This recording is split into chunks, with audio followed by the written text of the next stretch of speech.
So I guess I'll get started. Tired, burnt out from constant changes.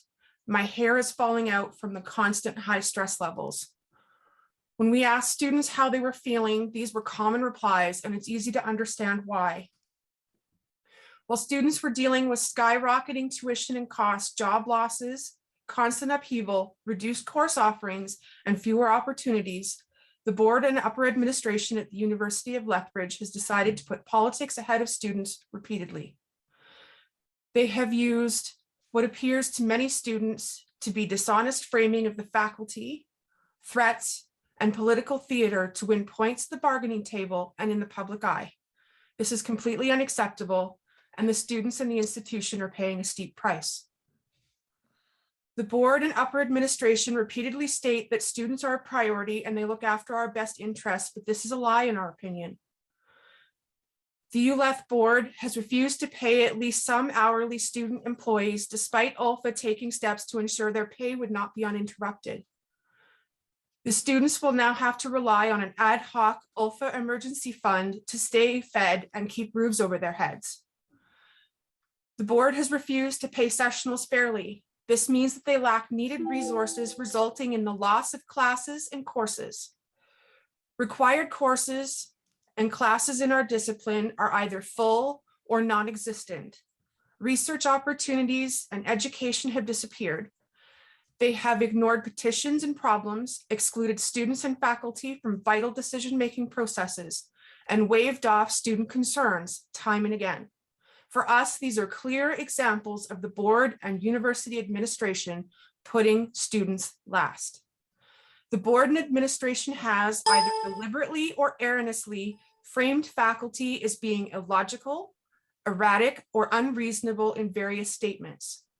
This is absurd and risks significantly damaging the reputation not only of the faculty, but of the institution itself.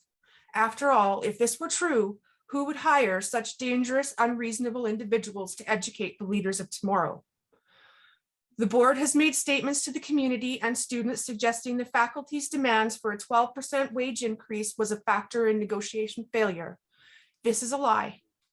They failed to include pertinent information, including the fact that it was an initial offer proposed over 4 years. And quote, ULFA's last offer in writing on Wednesday was, "We accept the board's financial offer 2.75% over 4 years," end quote. ULFA has been without a contract since June 30th, 2020. To the best of our knowledge, they asked for zeros for the first 2 years, a $2,600 top-up, and modest increases thereafter over 4 years of the proposed agreement. Even a 12% increase is reasonable in our view. Grad school, independent studies, and applied studies are all charged to students, but faculty teaches them for free. The board and government also need to consider the quality of world-class instruction, the recent less than stellar treatment of faculty, and the turmoil they've been subjected to over the last decade or more. And while we're biased, we know many, if not all, faculty could make more money elsewhere, particularly those bringing in millions of research funding every year. In our view, it looks like an attempt to frame faculty in a negative and unfair light for pure political benefit. It was also an example of the board's fundamental misunderstanding of students. We would never support an institution that fails to pay its faculty equitably and fairly, or one that fails to respect the people it relies on for its existence. And if current communications are any indication, we suspect the environment on campus is already irreparably changed and may be toxic and hostile for some time after the strike. Practicum and internship students are at risk of losing their required time-sensitive aspects of their education. To our knowledge, the ULETH board has failed to provide practicum students with any solutions and have either not bothered to look or have failed to communicate their efforts to those affected. Many of these students are entering nursing and teaching professions, people we are in dire need of. These students are often low income, have financial responsibilities outside of their education, and can't afford financial loss or the additional year or two to make it up. In some instances, this may also permanently harm relationships with healthcare and educational institutions across the country. Some of these relationships have been fostered for well over a decade. In other words, those opportunities may not be there for future ULETH students. To make the situation worse, it sets a precedent that the University of Lethbridge won't be there for you if something goes wrong. This is the antithesis of what it means to belong to this institution. Honesty, integrity, and are cornerstones of post-secondary education, research, and degrees. They are so critical that they are included in every syllabus and throughout the documentation you must abide by as a student here. We expect the board and administration to hold themselves to those same standards. That is why today we demand that the board and upper administration start putting actions behind their words and put students first. We demand that they issue clarifying statements and corrections, that they publicly apologize to faculty, staff, and students, and that they return to the bargaining table and conduct themselves in a manner befitting their stations going forward. This institution is not a collection of buildings.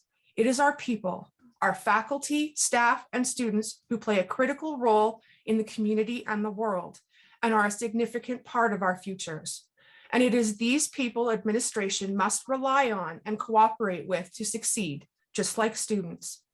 We will not allow the board and upper administration to deliberately or unintentionally harm the institution's reputation and that of faculty, adding significant stress to students and devaluing our education further. Students deserve better, and so do the people we rely on.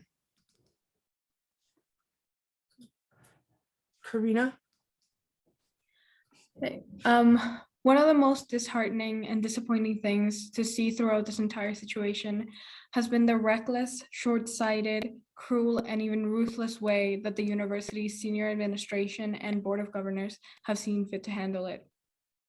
Before that anonymous email was sent on January 27th, admin had done their best to make sure that the students were kept in the dark. If it were not for a few brave professors who felt that it was our right as students to know what was going on in our institution and to our faculty, they would have succeeded.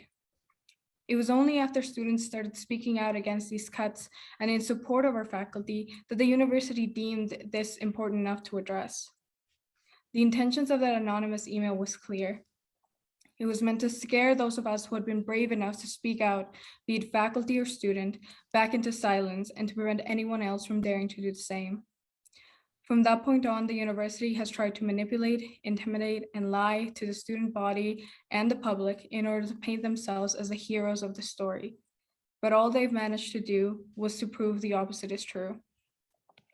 Even though a strike in the post-secondary sector has never resulted in the loss of a semester in all of Canadian history, the university continues to threaten students with this possibility, all the while trying to create a rift between faculty and students by blaming all of these negative repercussions on our faculty. They have locked faculty out of their emails, which for some are their only means of communications with their students. They've denied faculty access to campus, going as far as installing cameras, hiring private security to surveil picketers, and threatening lawsuits for whomever dares to cross their imaginary line. They have allowed these hired investigators to photograph and surveil students and faculty alike, making students too afraid to join or even cross the picket lines for fear of being unjustly targeted by the university.